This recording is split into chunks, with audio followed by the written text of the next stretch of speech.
Okay, magandang umaga sa lahat. Good morning to everyone. This is Justin Talk News PH. At kumusta din sa mga OFW natin na nasa Middle East. Sana nasa mabuti kayong kalagayan at sana nasa maayos at ligtas kayong kalagayan dyan sa inyong panirahan dyan sa Middle East. At bago tayo magsimula, I would like to request, press like and share this video kung gusto niyo to your friends. And then if you are new to this channel, pindot yung subscribe para dumami naman tayo ng konti dito sa Justin Talk News PH. Ngayon, ngayong umaga na to, may mga komentaryo tayo. Maglalabas tayo ng ating mga opinion. We will be talking about itong pangyayari ngayon na hindi pa tumigil na controversial regarding sa pag-alis ni Senator Bato de la Rosa dyan sa Senado. So maraming interpretation, maraming frustrated, maraming nagagalit at maraming natutuwa din. Tayong mga supporters ni VP Inday Sara, ni Duterte, ni President Duterte ay tuwa sa pangyayari. Kasi merong repeat sana doon sa pangyayari sa kawalang hiyang ginawa ng ating pamahalaan kay President Duterte ay mauulit sana. It would be a repeat doon sa kidnapping.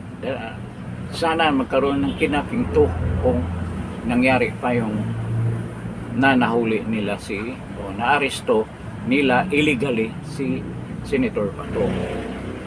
Ang tanong natin, o hindi tanong, pahayag natin na itong ginawa ni Senator Bato ay totoong malasakit at totoong tapang. Ito ang totoong tapang na talagang sinakripisyo niya ang kanyang buhay, ang kanyang kalagayan, kahit naman sabihin natin na umiiwas siya sa batas. Hindi naman siya umiiwas sa batas dahil wala naman sa batas ang kanyang pagtatago. Hindi niya pagsipot dyan sa Senado dahil nga there is a clear chance na siya ay makidnap at yun ang iniwasan niya. At anong dulot nitong ginawa ni Senator Bato na paglutang? Lumutang na siya nung May 11 pa yan nangyari. At yan ay nag-iba ng buong senaryo ng politika, ng pananaw ng mga tao. Kasi hanggang ngayon maraming mga totoong taong bayan, some of them are really perplexed o nalilito pa rin kung bakit hinuli si President Duterte. Ano ba talagang dahilan? At ngayon, itong controversy dito sa, wala naman sanang controversy yan kung sinusunod lang nila ang batas natin, hindi yung batas ng dayuhan. Kung ano ba talaga ang nangyari or anong na ipakitang totoong naratibo dito sa paglutang ni Senator Bato. Ito ay nagbigay ng kalinawan doon sa totoong dahilan sa paghuli nila pagkidnap nila kay President Duterte. At ngayon, itong issue na ito, pati mga legal luminaries natin at yung mga ordinaryong abogado ay nagkaroon ng matinding argumento. Nagkaroon ng kanya-kanyang mga idea, mga opinion with regards to the legality and illegality according to others dito sa paghuli kay Senator Bato at kay President Duterte na culminated na nga.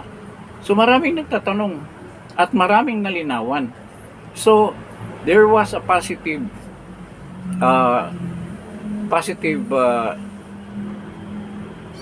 thing that happened sa paglutang ni Senator Bato. At yan ay nakatulong ng malaki doon sa mga hindi pa gaanong nakaunawa sa katotohanan ang katotohanan na trinidor si President Duterte at ito si Bato ng administrasyon ni Bangag. At isa-isahin natin bakit lumutang ito sila lahat na nagtulong-tulong para magampan ang kanilang intensyon na talagang hulihin, kinapin si President Duterte. Ano ba yung underlying common nilang mga interest? Anong common interest nila? So ano bang mga sector or part ng ating society itong mga taong talagang mayroong kasabwat dito sa pag-kidnap kay President Duterte. Unang-una, itong administrasyon ni Bangag ng mga Marcoses. Yan ang unang parte dyan sa kabuuan ng nagpakulong kay nagkidnap kay President Duterte. Ito ang gumawa. Ito ang nagplano kung paano gawin yan. Sinong mga kasabwat dyan na willingly ay nagbigay ng suporta, whether it is by propaganda or by giving their opinion or by actual deed in helping fulfill their plan to kidnap President Duterte. Bukod kay Marcos, number 2, itong mga komunista, yung makabayan, hindi naman makabayan black yan, hindi, mga komunista yan, mga terorista, na binuo ng mga party list dyan sa Senado, dyan sa Kongreso natin. At nakakalungkot isipin na yung pera natin mismo, yun ang ginamit nila para mapropagate ang kanilang ginawang mga bagay laban sa ating bayan, laban sa mga tao. So, yung mga komunista. Pangatlo, yung mga dilawan. Itong mga liberal, talagang ayaw nila ang mga Duterte. Gusto nila bumalik sa power. So, talagang tumulong sila para nga maganap yung pagpakidnap kay President Duterte. At presently itong pangyayari kay Bato. Yung balak nilang gagawin kay Bato na pagkidnap din ulit. Pangapat, ang mga oligarko. Alam naman natin anong papel ng oligarko dito sa bansa natin. Na halos na mga malalaking mga negosyo, mga businesses ay hawak nila. At sila ang may interest sa lahat ng mga negosyo na nakikinabang sila ng gusto. So, ito yung grupo na tumulong dyan sa administrasyon. Kasama na yung administrasyon. So, kung titingnan natin, kanya-kanyang interest yung mga grupo na yan. At sila nagkaisa, nagkasabuatan para gagawin ang pagkidnap kay President Duterte. Noon pa man, sina Trillanes at si Lima, ito ay mga dilawan. Talagang gusto nila na nakamdaman kasi nila na maging presidente si former President Duterte. Noong 2015, 2014, noon pa, alam nila na there will be a time na maging presidente si President Duterte. Kaya, mismo si Trillanes ang nag-volunteer sa kanyang sarili na maging vice president ni President Duterte, na rini-reject naman siya ni President Duterte dahil corrupt at walang prinsipyo. Yun ang sinabi ni President Duterte, kaya ayaw niya kay Trillanes, na nasaktan ng uso si Trillanes, na dala-dala niya ito hanggang ngayon. So, bukod kay Marcos na meron talagang political ambition na i-perpetuate ng kanilang pamilya sa paghawak ng posisyon, ng power, ng administrasyon dito sa ating bayan, ang paghawak ng posisyon habang buhay, through generation ng kanyang pamilya ang gusto niyang humawak, yun ang ginawa niya. At nakikita niya na balaki dito si President Duterte sa kanyang ambisyon. At ngayon patuloy pa niyang hinanapan ng paraan na talagang hindi makabalik ang mga Duterte. Ang mga komunista, bakit talagang galit na galit sila? Dahil si President Duterte ang malaking reason kung bakit nabawasan ang kanilang hanay. Noon, sabi ng militar, na around 15 fronts sila, ibig sabihin, guerrilla fronts sa iba-ibang probinsya ng ating bansa. Pagbaba ni President Duterte, around 3 to 4 fronts na lang sila. Halos maubos sila. At in-implement ni President Duterte yung totoong development ng mga far-flung barangays. Ginawa niyang ng karsada, merong mga health center, merong pailaw, merong mga kabuhayan ng mga tao doon, at nagkaroon ng mga seminar na hinahandle ng NTF-ELCAC. Merong mga tulong, may patubig na matagal na napababayaan ng ating pamahalaan. Yun ang dahilan na yung mga mamamayan sa mga lugar na yan, yung mga last mile na mga barangays ay sumanib sa makakaliwang grupo. At ito na bigyan ng solusyon through hindi lang sa armed conflict, kung hindi sa economic at social integration ng mga barangay na yan. Kaya nagkaroon ng paglipat ng kanilang simpatiya ang mga taga-barangay na ito sa mga far-flung barangays na sumanib na dito sa ating bumalik sa ating pamahalaan sa pamamagitan ng paglayo ng kanilang suporta o pag-alis ng kanilang suporta sa mga makakaliwang grupo. Itong mga NPA, Communist Party of the Philippines. Kaya yun ang nangyari. Kaya galit na galit ang mga komunista na yan. Ngayon, hindi nila masabi na bakit galit sila. Alam ba ninyo na ang daming mga NPA, NDF sa Netherlands? Tumulong sila doon para guluhin yung mga supporters ni President Duterte. Alam ito ng mga nasa Europa kung anong ginawa ng mga yan. So, bukod dyan, ang mga oligarko, nakita ba ninyo yung nakaraang nung rehime ni President Duterte na maraming mga gustong gawing kabalastugan yung mga oligarko, particularly na itong kaso ng Maynilad at Manila Water na sinampahan ng demanda ang Pilipinas dahil sa breach of contract sa Singapore court. Merong isang international court doon na doon sila nagsampa at natalo ang Pilipinas at may danyos merong damages na dapat bayaran ang Pilipinas dito sa mga kumpanya na to na nag-provide ng tubig dito sa Pilipinas. At anong sabi ni President Duterte?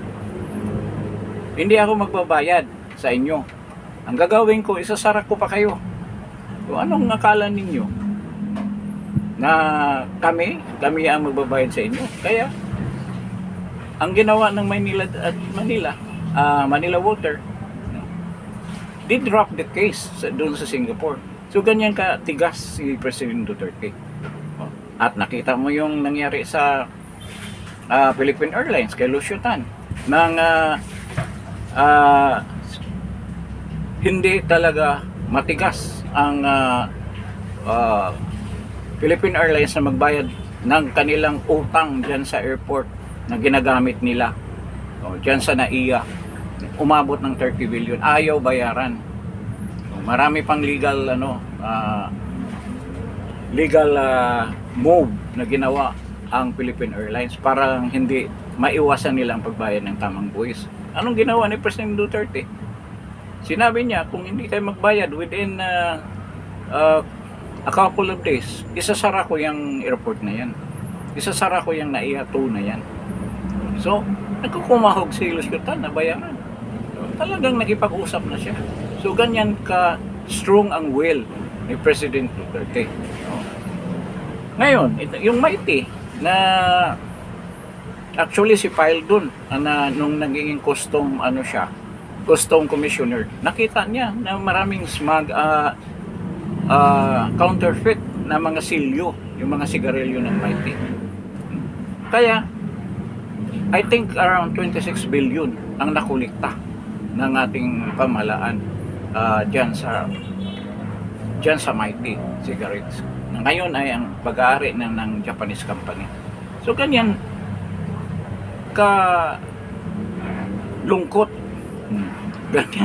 Ganyan kalungkot ang buhay ng mga oligarko ng kapanahunan ni President Duterte. O hindi sila basta-basta makapag-impose ng mga pagtaas ng presyo, pagtaas ng kanilang serbisyo. Sa halaga ng kanilang serbisyo, tulad ng Meralco, dahil alam nila na hadlangan yan ni President Duterte. Dahil ang kapakanan ng tao ang talagang inuuna ni President Duterte. Kaya ganyan ang pagkagalit nila kay President Duterte. At itong lahat ay nabuo sa isang intensyon na talagang ayaw na nila na babalik pa yung mga Duterte. Kasi matigil yung mga balak nilang mga bagay na puro lang sarili nilang kanilang iniisip at makikinabang. Kaya talagang pinipigilan nila na makabalik ito si Vice President Sara. At yun ang dahilan na pina-kidnap nila si President Duterte. Si Bangag, takot na takot siya dahil nagsimula na mangampanya noon si President Duterte sa pamamagitan ng hakbang na maisog, kung naalala ninyo. At sumasama si President Duterte sa mga rally. Kaya takot na takot siya na mag-snowball yun, magkaroon ng snowball effect. At dumami ang mga tao na sasama sa mga rally na yun at ultimately unseat ni BBM sa kanyang pwesto. At mahayag ang kanyang mga kalukuhan at mga pagnanakaw diyan sa pamahalaan. At ito nag-culminate doon sa pagbulgar ni President Duterte diyan sa budget na actually ang nag-discover niyan ay ang grupo ni President Duterte na sina Ungab kasama si Vic Rodriguez na nagsampa ng kaso sa Supreme Court with regards to the flood control controversy diyan sa bicameral ng Kongreso. Diyan nangyari yung mga insertions sa small committee ni Saldico. So si President Duterte talaga ang nakadiscover niyan sa tulong ni Congressman Ungab. Kaya ito makikita ko rin na hanggang ngayon yan talaga ang malaking problema ni BBM. Kaya napakalaki ng tulong na ginawa ni President Duterte na na-discover niya yung mga pagnanakaw. So, mga bakanting pages na walang nakalagay na mga halaga doon sa budget. Doon sa General Appropriations Bill. So, si President Duterte talaga ang nai-discover noon. Kaya, nabuo ang kanilang plano na talagang kikidnapin si President Duterte. At sa tulong ng media na binayaran ni Lisa Aranita, yun ang ginawa nila. So, nung pagka-kidnap ni President Duterte, maraming tao na hindi nila alam kung bakit. Ang alam lang nila, may kaso na extrajudicial killing si President Duterte, na ito nga yung reason nila sa pagsampa ng kaso dyan sa ICC. Excuse me. Na matagal nang sinampa ni Trillanes at yung mga witnesses niya na mga criminal din na wala namang totoong mga ebidensya, ayun ang sinampa nila sa ICC. So, nakikita natin ang grand plan talaga nila yan na ginawa. ginawa natin ito, yung mga pagbunyag nito, kasi we seem to forget. Oh, nakakalimutan natin kung ano ba talagang nangyari. Kasi ngayon ang pinag-usapan yung batas natin. Yung mga abogado natin, yun ang pinag-usapan. Yun ang pinag-argumentuhan. Pero hindi nila nare-recall kung ano ba talagang nangyari noon. Bakit umabot tayo sa ganitong sitwasyon?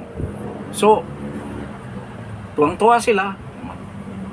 Sino ba yung involved dyan?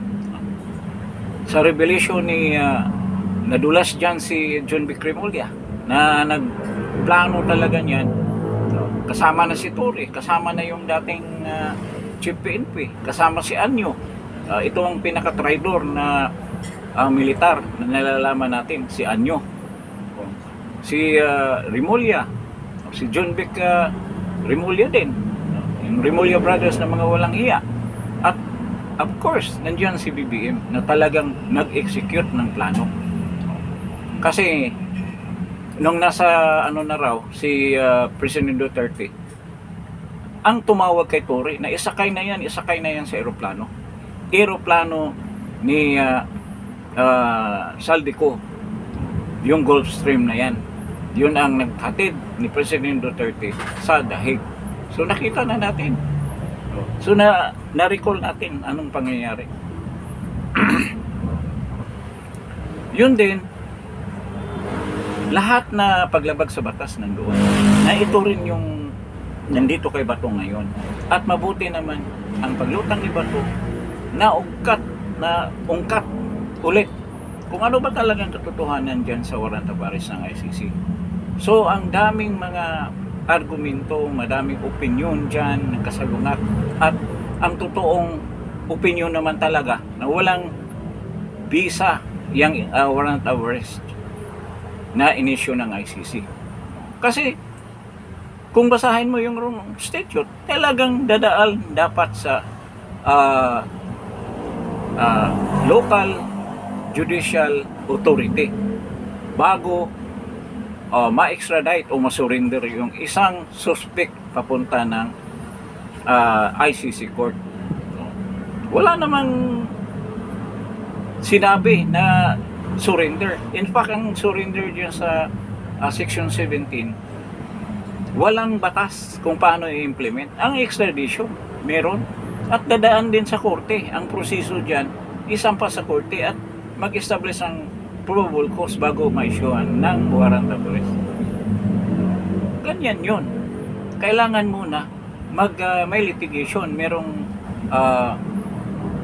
warrant galing sa local courts natin na ayaw naman tanggapin. Alam nila na mali sila eh. Pero dahil nga ayaw nila sa mga Duterte, yan si Nacarpio, sino pa ba yung ex-Chief Justice na pwede na raw, alam nila yan na bawal talaga. Isipin mo, sinusuko mo yung soberenya ng bansa mo. At tayo sa problema natin sa China, lagi natin i-insist na inurakan ng China ng ating soberenya, pero ngayon willing tayo magsuko ng kapwa Pilipino. That's the height of katrayduran ang ginagawa natin, na typical sa mga Pilipino ng kapanahunan ng mga Kastila. Kaya ito yung cultural trait natin na pagiging traidor. Lumutang din ito sa kapanahunan ng Hapon. Maraming kumampi sa Hapon nung panahon na yon. Kaya marami rin na dali dyan na mga yung nakabayong ang ulo, tinuturo yung mga gerilya. Sinong pumatay ni Juan Luna? Mga Pilipino rin. Sino nagturo kay Gregorio del Pilar? Yan sa Tirad Pass, Pilipino rin. Tinuturo kaya na patay siya ng mga Amerikano. Talagang injure tayo. Yan sa cultural trait natin na dapat alisin natin ang sobrang pagkainggit ang dahilan yan. Kasi sa Pilipino, hindi naman lahat, pero karamihan talaga, napaka-materialistic ng Pilipino. Sa totoo lang. Kaya kung papakitaan at i-entice mo ng pera yan, talagang matatanga yan. At yan, nagmanifest dito sa mga congressman natin. Ang tataas ng pinag-aralan, ang tataas ng posisyon, ang iba dyan napaka-religyoso, pero pakitaan mo ng pera. Talagang sasama yan si demonyo, basta may pera lang. So, napakababaw ng kanilang faith.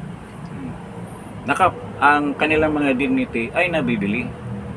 Napakababaw ng kanilang ito na lang, if you have talagang sinusundan mo yung faith mo, whatever faith you have, nakalagay dyan sa kung nagbabasa ka ng Biblia, nakalagay talaga dyan na yung mga yan ay labag sa utos, hindi lang ng tao, kung hindi sa Diyos.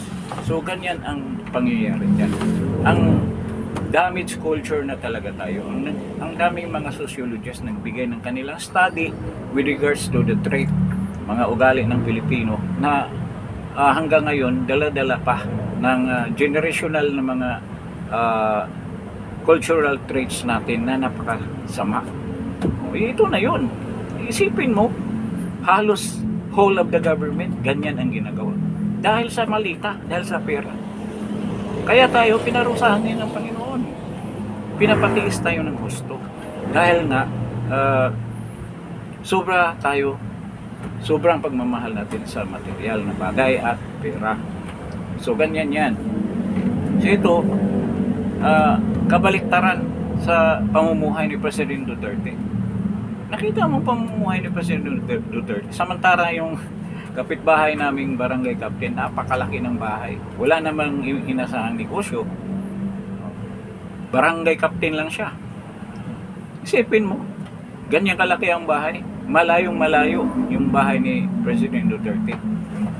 Ang layo, 5 ang kwarto sa taas. Ilan ang kotse? Nasa 6 o 7. Wala namang negosyo. Barangay captain na lang yun, pa lang yun. Paano na yung mayor? Paano na lang yung congressman? Anong klaseng buhay ang meron sila? Nakikita naman natin kung gaano kaluho ang mga congressman natin at pinagyayabang pa nila ang kanilang mga luho. Nakita ba natin kay President Duterte yan during his regime as president? Wala. Walang kaluho-luho. Pati pagdadamit niya. Wala. So makikita natin bakit siya minamahal ng mga tao. Dahil siya ay totoong Pilipino, totoong nagmamahal sa bayan niya. Yan ang dahilan. At ngayon, sinuko niyo sa isang dayuhang korte. Height of katraidoran yun sa totoo lang. At yan, sa ibang bansa, matinding revolusyon na nangyari. Pero very religious at patient ang mga Pilipino na parang kahunghangan na rin ang ginawa natin, na pinabayaan lang natin na mangyari yan sa pinakamamahal nating presidente. Sabagay, kumilos naman tayo, nagsisigaw, pero itong administrasyon na to, hindi yan matitinag sa mga ganyang mga pasigaw-sigaw. Not until pupunta tayo sa kalsada, sa totoo lang. Hindi naman ako nag-incite na peaceful way. Labanan talaga, hindi yung bubuwagin tayo, nag-aalisan na tayo. Alam ba ninyo nung kapanahonan ni President Marcos Senior, ito sa katotohanan din naman, yung mga left talaga na hindi pa gaano ganyang ka progressive, ibig sabihin hindi pa ganyang ka-aktibo noon. Marami mga bata sumama dyan at hindi yan nag-aalisan. Pagbuwagin ng pulis yan, duguan yan, babalik din ulit at hindi na yan umuwi sa bahay, nasa kalsada na yan. Ang laking tulong ng ginawa ng mga makakaliwa na totoong, ang iba NPA na talaga. Kasi kakasibo lang ng NPA noon. Wala pa ganong NPA doon. Yung aktivismo ng mga estudyante. At ngayon hindi yan nangyayari. Kasi meron ng cellphone eh. Ganyan ang ginawa ng mga kabataan ngayon. Puro protesta yan sa cellphone. Wala mangyayari dyan. Sa totoo lang. Kaya iba talaga kung ang presence ng tao na nandiyan sa karsada, magkaroon ng lahat na revolution sa mundo. Hindi mangyari na walang component yan ng aktivismo dyan sa ating mga lansangan. Yung anong tawag yun sa Egypt, nangyari noon. Nagsimula din sa internet. Pero ultimately, pumunta sila sa karsada. Kaya nagkaroon ng change ang kanilang pamahalaan. Dapat yan ang gagawin dito sa Pilipinas. Pero umaasa tayo sa eleksyon. Ngayon, iniipit nila ng husto si Vice President Sara para hindi matuloy ang pagtakbo niya sa 2028. Pero nakita natin na parang pumapabor ang tadhana sa atin dahil nga napalitan ang walang hiyang tutasuto at silakson na walang ginagawa kung hindi ang paglihis ng mga investigasyon dyan sa Senado. At ngayon, kahit manipis yan, manipis ang lamang, pero hindi ako maniniwala na mayroon pang lilipat yan. With the pronouncement of Camille Villar and Marcolita na masahol pa kay Judas ang tatraidor ang lilipat. Kaya talagang panindigan na nila yan. Ano pa naman yung kaso sa ombudsman? Labanan natin. Dumaan sila sa legal, illegal din natin. Yan ang posisyon ni Jingo Estrada at at Chis Escudero. At alam naman natin ang mga kaso dyan sa Sandigan Bayan. Ang tagal niyan gumalaw kung meron kang matinong abogado. O yan, sina Gigi Suarez, ilang taon na ba yung mga cases nila sa Sandigan Bayan? Yung PIDAP case nga ni pangalan nito, PIDAP Queen, umabot na 10 taon yan. O kaya labanan lang. Pero huwag mong talikuran ang dignidad na you side with the right ang tamang batas. So ito, binalik lang natin kasi nakakalimutan. Sino bang mag-aresto na walang legal na warrant of arrest? Ito nga ngayon, yan ang sinabi ni John Vic Remulla. Tama naman si John Vic na hindi siya mag-aresto kung wala talagang local warrant of arrest. Tama naman yan. Kahit sinong abogado, kahit hindi tayo abogado, alam natin yan. Hindi naman tayo subject ba tayo ng ICC?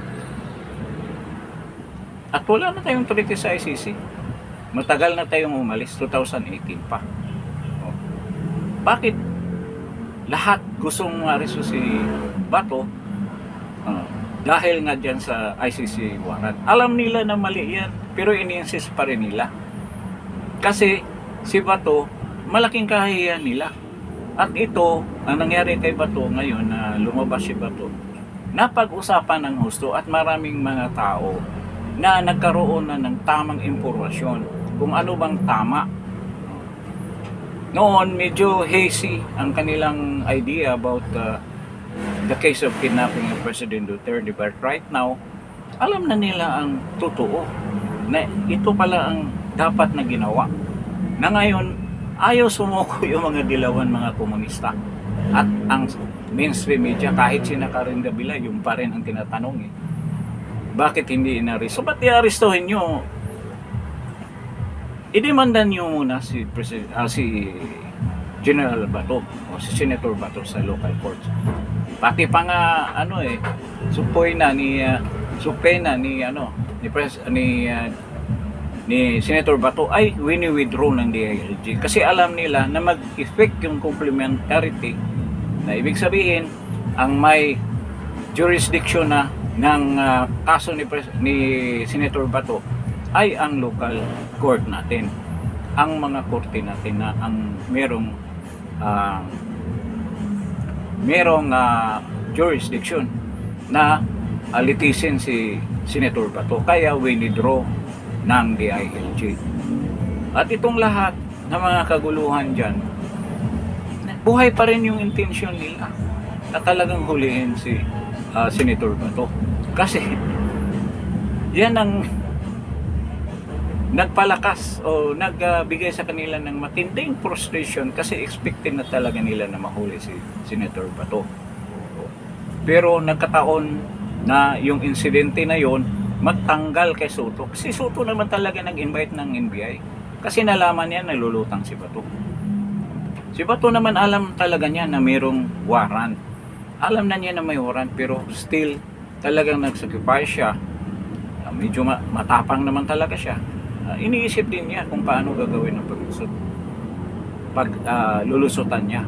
pero it doesn't mean na umiskapo o fugitive siya dahil wala naman siyang local warrant. At hindi naman legal talaga ang ICC warrant. Kahit baluktutin mo pa o baliktarin mo pa lahat na mga reason, hindi talaga pwede na ang warrant ay galing sa isang foreign entity or foreign court. At yun ang dahilan. At yan pinaghahawakan ng Senado, lalo na kay Senate President Alan Peter Cayetano at yung mga majority na mga senators. Talagang Bato save the day. At yan ay malaking sakripisyo. Dapat naman ang mga senador ay i-realize nila na talagang heroic deed ang ginawa ni President ni Vice ni Senator Bato. Talagang nag-sacrifice siya para maiba ang scenario diyan sa Senado in favor sa katotohanan. Ngayon, anong nakita natin? Ang sinasabi nila na ang pag-change ng Senate presidency ay ang dahilan ang impeachment para i-delay ang impeachment.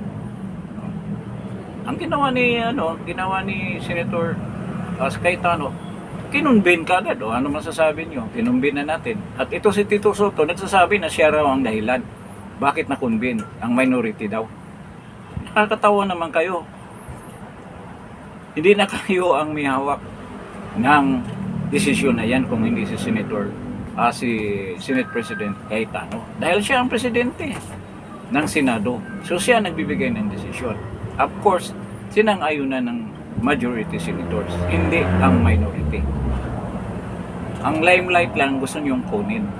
Kunin ang limelight para ipapakita na palpak kayo, na hindi kayo palpak. Nakita na ninyo yan. Nagyayabang pa. Ngayon,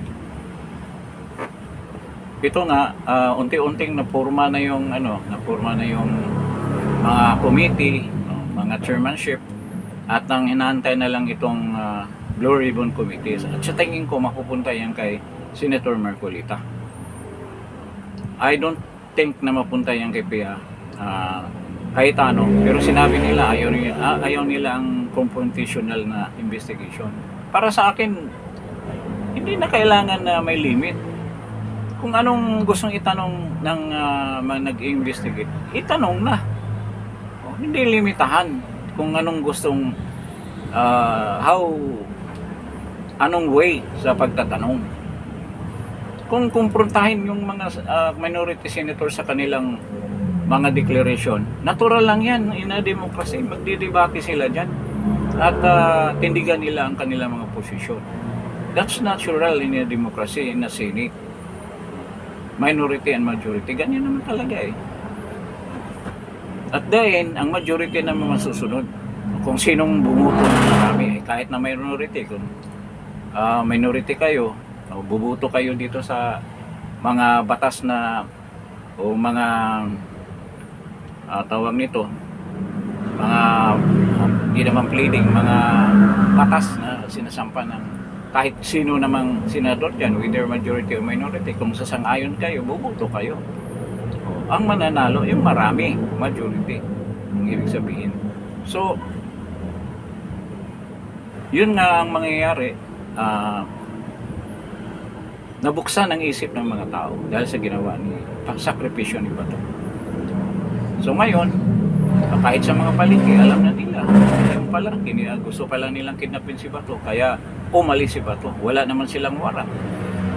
Napaka yung mga simpleng tao, ganun lang, may warrant ba yan? Legal ba yung warrant? O tulad ng search warrant? Tama ba yung nakalagay sa search warrant mo? Ngayon, foreign warrant, galing sa isang foreign court ang ibibigay mo. So itong paglutang ni Bato talaga, maraming natauhan dyan. Kahit maraming nagagalit at na frustrated na mga kalaban, nakukunti lang naman sila eh. Marami pa rin ng mga kumakampi sa katotohanan, at ito ang kadalasan ay karamihan ng mga taong bayan ay nagsusuporta kay BP Inday Sara at sa mga Duterte. At ayaw nila nagbabalik ang disiplina, lalo na itong drugs. Yun ang dinidemanda nila ang dahil daw dyan sa extrajudicial killing. Kung yung pre-trial hearing, makikita mo yung mga reason nila. Dapat naman kung matino pa yung mga judges, yung confirmation hearing, dapat hindi i-confirm yun, i-dismiss na sana yun. Pero dahil nga, kailangan ng ICC na mayroong lilitisin, kaya inaprubahan pa na nila.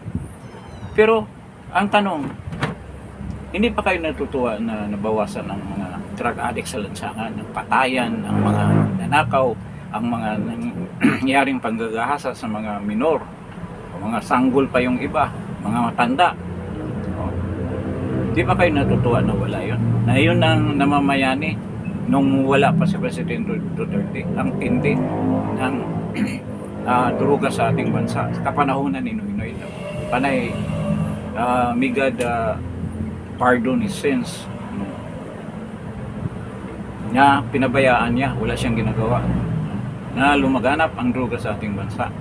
At maraming mga eksperto dyan sa geopolitical mga situation, na kinumpara na tayo ng Mexico na maging narco state na tayo.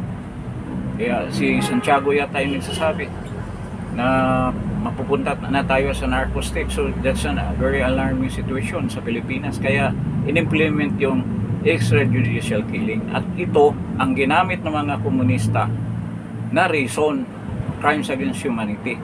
Sino bang pinatay ni President Duterte? Kung nag-utos siya, line of duty naman yun. At yan, programa niya na talagang sawatain niya ang droga sa ating bansa dahil pinangako niya yan during the election. A comfortable life and drugs ang kanyang sawatain. At tinupad niya yan. Programa yan ng presidente. At yun ang ginamit nila. Kung hindi pa lang siya kinidnap, dinaan pa lang sa tama, kung ang kaso ni President Duterte sinampa pa rito, na alam naman nila na hindi sila mananalo, wala silang ebidensya. Mismo si Boying Remulla nagsasabi na wala namang ebidensya. Kaya dinala namin sa ICC. Pagdating sa ICC, meron ng mga planted na ebidensya na gawa-gawa ni Trillanes. Alam mo yung sinasabi ng mga 18 Marines. Para maalala natin na si Trillanes ang nag-ferry, na dinadala yung mga witnesses doon sa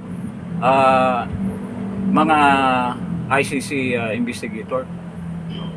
Tinuturuan nila yan. Si Trillanes, binigyan pa ng 2 million daw di umano ang mga ICC investigator. Sabi ng mga Marines. Ngayon, siguro there is a big possibility na i-discuss yan ni Peter Hines yung kaso ni Trillanes. I-discuss yan kasi gusto niya maulit yung magkaroon ng matinong preliminary investigation. Isa yan sa mga petition na sinampa niya dyan sa ICC ngayon na pumalit siya kay Kaufman. At kini-question din niya yung state of health ni President Duterte. Kasi 81 years old na si President Duterte. Kaya pa ba niya? Wala ba siyang memory gap or sign of dementia? Maalala pa ba niya yung mga sinasabi niya? Which is necessary para sa isang inakusahan mo sa isang trial. Na alam niya ang ginagawa ng kanyang mga defense lawyer. Kung saan papunta ang kanyang depensa. Kung hindi na niya alam, bakit ipatuloy pa yung area ng trial na yan? Sa isang trial, wala pang trial hanggang ngayon. Kasi yun ang isa sa mga petition na inulit ni Peter Hines. So, nakikita natin, talagang pipigilan din nila na talaga makabalik si Vice President Sara. Dahil isa yan sa mga kaso na susuungin ni BBM kung hindi siya madali dyan sa sakit niya. Kung hindi siya madali, baka makasama pa sa kanya yung mga pamilya niya, mga kamag-anak, yung mga kapatid ni Lisa Araneta. Sigurado yan dahil iba si Sara at saka si President Duterte. Nakikita natin mayroong statement si Vice President Sara, kung kalaban kita, talagang kalaban na kita habang buhay. Kung enemy kita, enemy na kita. At hindi ko babayaan, nasisiraan mo ako na hindi ako pupunta sa sangguni sa korte. Yan nangyari kay Madriaga. Talagang dinimanda niya. At doon pa sa Hague, hindi pwede sa akin yan na magsasalita siya na puro kasinungalingan at pabayaan ko lang. Talagang ididimanda ko yan. Pagdating niya dito, dinimanda talaga. At ngayon si Mans Carpio, walang tigil sa kakadimanda.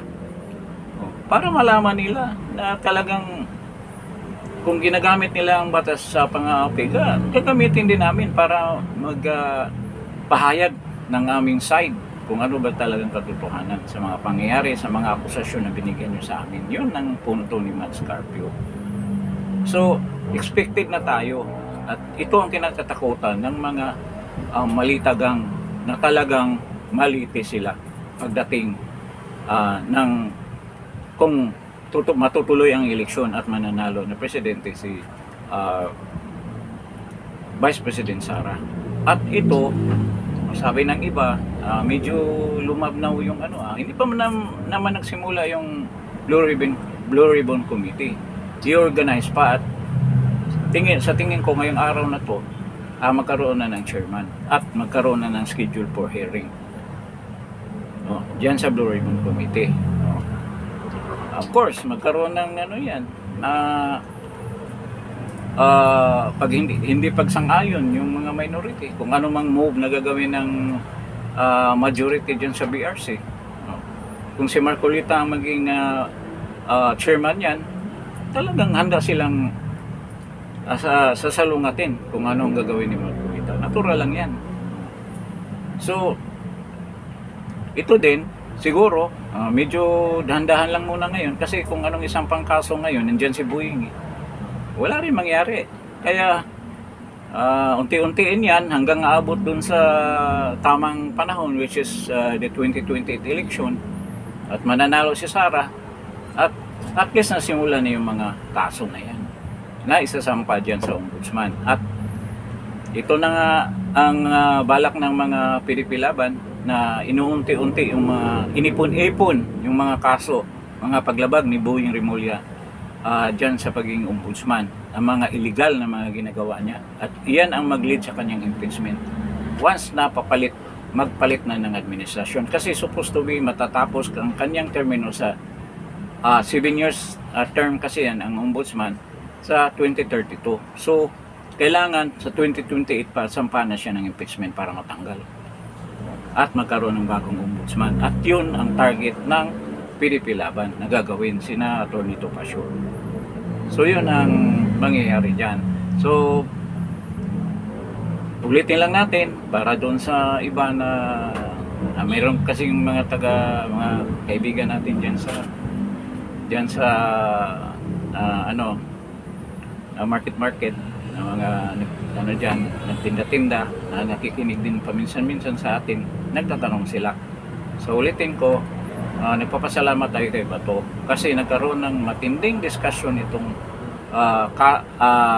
regarding dyan sa warrant of arrest, kung legal ba yan or illegal, at maraming naliwanagan kung ano ba talagang totoo dyan. So mga kumare, pare dyan sa market yan sa palengke natin sa Global City, thank you sa pakinig ninyo. At alam ba ninyo na nasa harap lang ninyo ang isa sa mga dapat hindi natin ihayag to, pero alam na ng lahat kasi nakita ninyo bumibili dyan ng Vice President natin dyan sa inyo ng mga prutas dyan sa harap. Nasa Tindisitas lang yan sa harap. Tindisitas pala, nandoon pala yun sa nandyan lang sa Ayala, nandyan sa harap nyo, nandyan ang nakatira ang Vice President natin minsan-minsan. So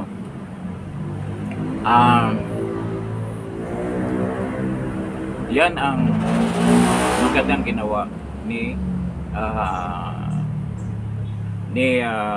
Bato. So nagka-epekto na ngayon ang ginawa niyang pagsakripisyo. So dapat suporta lang tayo sa ating Vice President at Senator Bato. Talagang para sa akin, hero na si Bato para sa akin sa ginagawa niya.